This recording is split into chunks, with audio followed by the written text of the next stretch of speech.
Hi, I'm Thembi, And I'm Jonathan.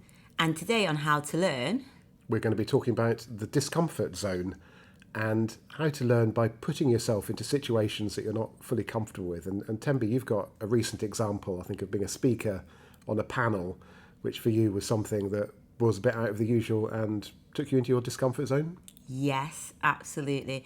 And I think it's down to my personality. Like, I am introverted in a way, but not in a way. I am introverted, and so when I got approached to speak at a panel, my instant thought was absolutely not. Do you want me to go up there and speak in front of people? And this is a big conference, right? It was a massive conference. Yeah.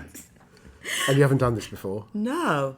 And I was just thinking, I don't want to do that. And I think I've done talks, but it's been within a controlled group setting. This was, like you said, a big conference from loads of different leaders across different private and public sector, different organisations. And so when I was asked to do it, I did actually freak out a bit, but I didn't hesitate. I just said, yeah, okay. And did you say yes because you thought I'm going to learn something, or did you say yes for other reasons, or did you say yes because you just weren't thinking about it very hard at that moment? I wasn't thinking very hard at that moment, and also there's this book called Feel the Fear and Do It Anyway, and I just thought, just do it. Okay. Just do it, and you'll figure it out as you go along. And did you? Yes, I did do it. It was it went really well. In terms of did I figure it out as I go along? Yeah, I was researching the topic and I realised that I'm always going to be nervous. I'm always going to be anxious. So this feeling doesn't go away. So it's about embracing that feeling. And when it came to showtime, that feeling went. So the nerves were definitely there 24 hours, 48 hours, 72 hours before the event. It was constantly at the back of my mind.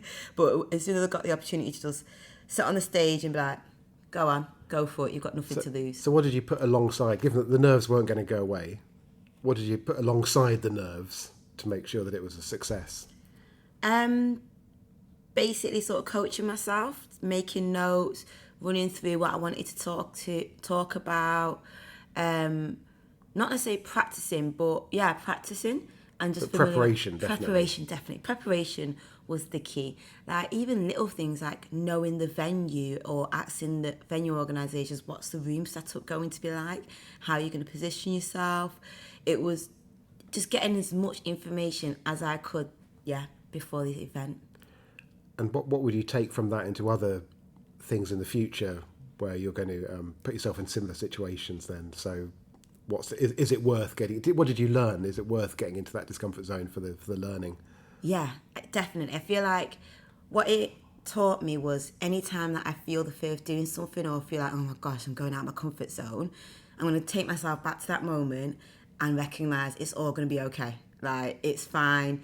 Go for it. You've got absolutely nothing to lose, but you've got so much to learn and gain. And I met some great panellists, and we've all come together outside of this event and just speak again about the topics that really bring some joy to our lives.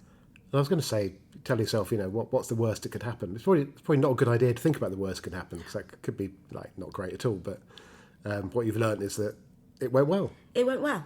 So you've got nothing to lose, so just do it. If an opportunity comes up, just do it, and you'll definitely move forward and learn something about yourself. And I guess giving yourself permission to get into that discomfort zone, you want a sort of a comfort zone as well. You've got to be sort of fairly comfortable in everything else that's going on, just so that you can actually push yourself that bit further. You don't want to be starting from a position of chaos, I guess. No, you don't want to be doing that. Another tip would be also speak to people that have been speakers and just ask them for some tips that they may have. I did speak to you as well. I was like, okay, this is what I'm thinking. How do you think that will land? So, don't just go at it alone. Speak to people around you about what you're going to be doing. Brilliant. That's very inspirational. That's it. Push yourself out there, a little bit of discomfort, and you'll learn a huge amount, and it turns out that you get a vast amount from it as well. Brilliant. Thank you very much. You're welcome. This was How to Learn. Thank you for listening. Thank you.